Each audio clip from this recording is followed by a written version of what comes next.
In this video, I'm going to be identifying and discussing 16 of my favorite wines that cost around $50 or so. These wines all come from different regions, so there'll be 16 different regions represented, as well as white wines, red wines, and sparkling wines, so there should be something for everyone. And we're not going to be too rigid about the pricing. In a couple instances, the wines may cost a few dollars more than $50, but there's also one that sells for as little as $37 in the United States. So let's get started. There are very few wines that I buy every single vintage, but Domaine du Pegau's Châteauneuf-du-Pape is one of them.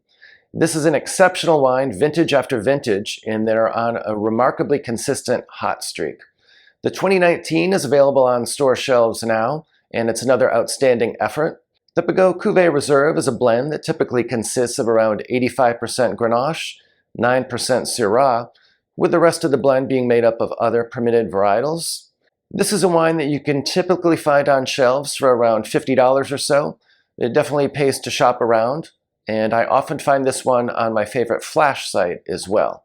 The great thing about Pegau and Châteauneuf-du-Pape generally is that it's enjoyable on release, and so I'll typically have a bottle or two once my shipment first arrives, but it's also capable of aging. So for example, I've also been enjoying some of my Pegau from 2009, 2011, and 2012 recently, while I'm letting my 2010s age a little bit longer, as that vintage was a bit more structured. It's no secret that I'm a big fan of Syrah, and in the United States, one of the best places to look for top quality Syrah at reasonable prices is the Central Coast of California. One such producer is Tensley. The 2021 Tensley Colson Canyon Vineyard Syrah, for example, sells for only $48, yet it was highly acclaimed by critics and received some very high scores. The fruit for this wine comes from an impressive vineyard that's located in the hills above Los Olivos. This is a wine for people that enjoy hedonistic wines. It's a deep purple color. It's extremely concentrated. It has descriptors that include blueberry, menthol, pepper, violets, and wet rock. Just a terrific wine if you're a fan of the wines in this style. Back in 1975, a Burgundy lover named Tim Hamilton Russell began planting Pinot Noir and Chardonnay vines in the Walker Bay area of South Africa, fairly close to the Atlantic Ocean. Since that time, Hamilton Russell has gone on to be one of the leading producers of South Africa. So my next top wine for $50 is a South African wine, namely the 2020 Hamilton Russell Chardonnay. This is an impressive wine that's made in a Burgundy style. It's a mineral-driven wine with ample acidity. It's already showing extremely well, but it's definitely one that's capable of aging in the cellar as well, for perhaps up to a decade or so. It's a wine that was well received by critics and that you can count on year in and year out. The next top wine for $50 or so is one that may cost a few dollars more, but it's definitely well worth it. This is a wine that comes from Tuscany and Montalcino in particular. Better still, it's from the outstanding 2016 vintage. I'm talking about the 2016 San Giorgio Ugelforte Brunello di Montalcino. This producer was founded in 1985 and has about 14 hectares of vines, located about 425 meters above sea level. Interestingly, this producer shares a border as well as a winemaking team with well-known producer Poggio di Sotto. The Poggio di Sotto wine from 2016 sells for an incredible $235, and it's made by the same winemaking team from grapes that are planted a few meters away. And yet the San Giorgio Ugelforte Brunello di Montalcino sells for only $55, and yet receives scores that were higher than those for Poggio di Sotto. So certainly an excellent relative value, and one that I highly recommend. Champagne prices are going through the roof. And so the next top wine is one that sells for only around $50 or so, but is extremely impressive. Specifically, I'm talking about the Larmondie Barney Extra Brut Blanc de Blanc Latitude. This producer has been making wines sustainably and biodynamically since well before that was in vogue, more than 20 years or so. This particular wine is a Blanc de Blanc, so it's 100% Chardonnay. They use the name Latitude for this wine for two reasons. First, the fruit for this wine is all grown in vineyards that are at the same latitude. And second, the term latitude was thought to accurately characterize this wine, which has a round, rich, charming style. Typically, the fruit for this wine will comprise of 60% of the current release, and then they'll use 40% reserve wines, which come from a perpetual reserve or a Solera that was started way back in 2004, and this helps to give this wine tremendous complexity. There's not quite as much of this champagne to go around, so you might need to search for it a little bit, but it's well worth it. I think it's definitely one that you'll enjoy. The next top wine for $50 or less comes from famed Spanish producer Alvaro Palacios. Palacios has long been recognized as one of the top producers in Priorat. His top wine sells for an astounding $2,000 a bottle now and is one of the most coveted wines among collectors. However, Palacios also makes an extremely enjoyable wine that sells for about $46.99 per bottle in the United States, namely Les Terrasses. The 2019 vintage for this wine was recently released. This will be the one to choose if you enjoy Grenache, as it's a blend that includes 82% Grenache, and it's a little bit more polished than this wine typically shows. But you could probably also find the 2018 vintage on shelves. The 2018 vintage was also excellent and includes a much higher percentage of Carignan. And so if you're a fan of Carignan, or you don't really like Grenache so much, definitely go with the 2018 vintage. This impressive wine features descriptors that include red and blue fruit, spice, licorice, floral notes, and the telltale minerality that I appreciate so much with Priorat wines. Better still, this is a wine that you can enjoy on release, and so there's no need to cellar it before you enjoy it, but there's no rush either, as it will certainly continue to be enjoyable with a few more years of bottle age. A few years ago, I went to Austria to do some wine tasting, and I was expecting that my favorite wine would be the Riesling, since I'm a huge fan of Riesling. However, I quickly discovered that I was a big fan of Gruner Veltliner as well. And so the next top wine for $50 or so is a Gruner Veltliner from Kamtal. This is a wine that is produced by Weingut Hirsch. This impressive Gruner Veltliner received a 96-point score from James Suckling. This is a wine that has pronounced aromatic intensity. It's extremely well balanced with a creamy texture and ample acidity. It's incredibly food friendly. One of the great things about Gruner is that it pairs well with vegetable courses, which is a bit unusual. And so certainly if you need a pairing for asparagus, this may very well be your best bet. But it's an absolutely impressive wine and one you cannot go wrong with for around $50 a bottle.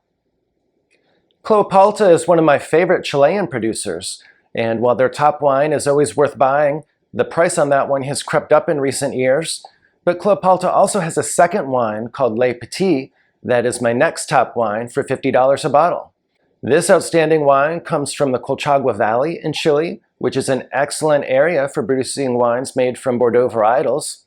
This wine is a Carmenere dominant Bordeaux blend that also includes Merlot, Cabernet Sauvignon, and Petit Verdot. This wine received an impressive 99-point score from James Suckling, which is almost unheard of for a second wine. This is a wine with lush fruit, velvety tannins, and a pleasing finish. So it's definitely one that you can enjoy young and one that is an incredible buy for $50 a bottle.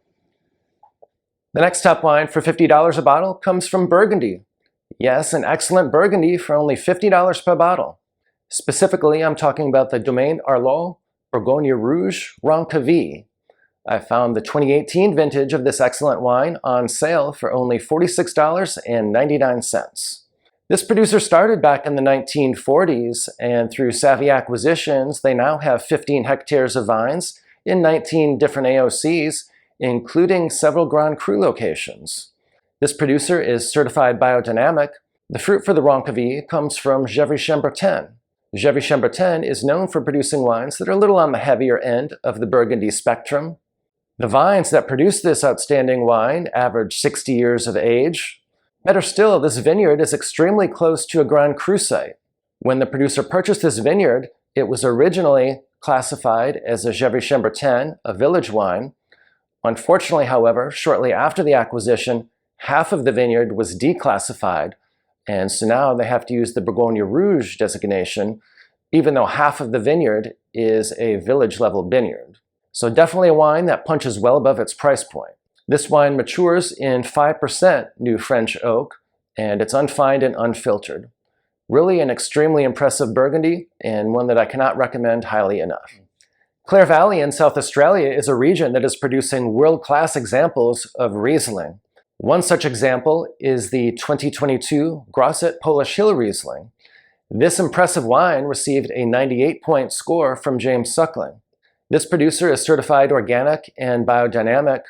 This is a mineral-driven Riesling that's extremely concentrated and it has incredible acidity. It's a wine that definitely benefits from a few additional years in the bottle before you enjoy it, and it will certainly have some age-worthiness and improve and gain complexity with additional time in the cellar. If you have not yet tried Rieslings from Clare Valley, I highly recommend this wine. I definitely think that you would enjoy it. The bulk of the fruit that goes into the next wine comes from some of the very oldest vineyards in Sonoma County. These old vines were planted way back in the 1880s.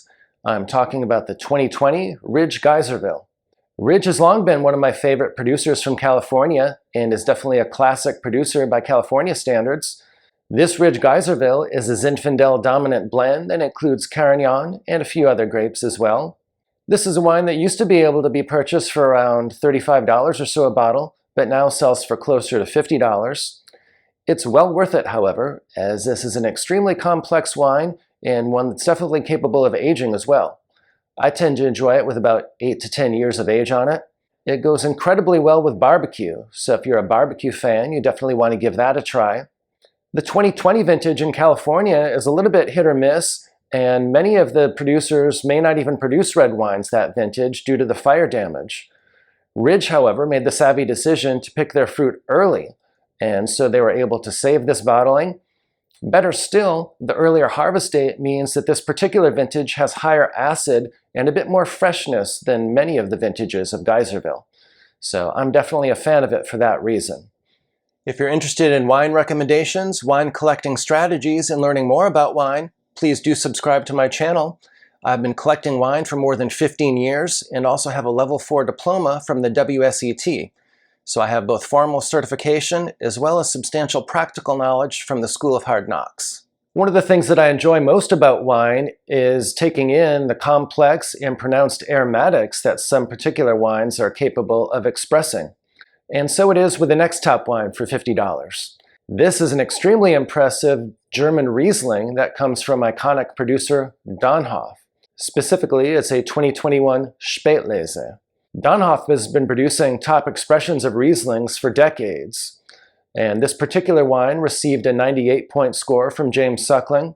It's incredibly intense in terms of its aromatic profile. It also has racy acidity, and it's a mineral-driven wine that's extraordinarily intense. It's a thrilling experience to drink it, and it overwhelms your senses like very few wines can. When you drink this one, it definitely commands your attention, and it's certainly a very impressive wine and one that you will not soon forget. Definitely one worth seeking out. The next top wine for $50 a bottle actually sells for much less than that. I saw it selling for as little as $37 in the United States, and I know it also sells for closer to $30, if not a bit less, in Europe. Specifically, I'm talking about the Produttori del Barbaresco. This is an outstanding, quality-minded cooperative that has about 50 members, and collectively they control about 1/3 of the vineyard land in Barbaresco. With global warming, Barbaresco vintages have become more consistent, and so this is certainly an excellent value and one you can count on a more regular basis going forward. Produttori ensures high-quality fruit every single vintage through at least 2 different policies. First, the member producers are required to sell the cooperative 100% of their fruit, so they can't cherry pick the fruit and sell it for their own personal bottlings. Second, prices for the fruit are determined annually and are based on quality. This is definitely a wine that's capable of improving with age, and you could hold it as long as 8 to 10 years without any problem, but you can also enjoy it when it's young with a healthy decant and some food. You really can't go wrong with this wine, and it's another one of my all-time favorites. The next top wine for $50 a bottle comes from New Zealand, and I did some digging to see if I could come up with a recommendation that comes from a producer other than Kumo River. In the end, however, I'm going to be recommending the 2020 Kumo River Coddington Chardonnay. This is an excellent Chardonnay, and the 2020 vintage in particular is outstanding. Kumo River is located in Auckland, New Zealand, and has been producing Chardonnay in a Burgundian style for a number of years. The wines tend to have a little bit more of a tropical fruit profile than wines from Burgundy.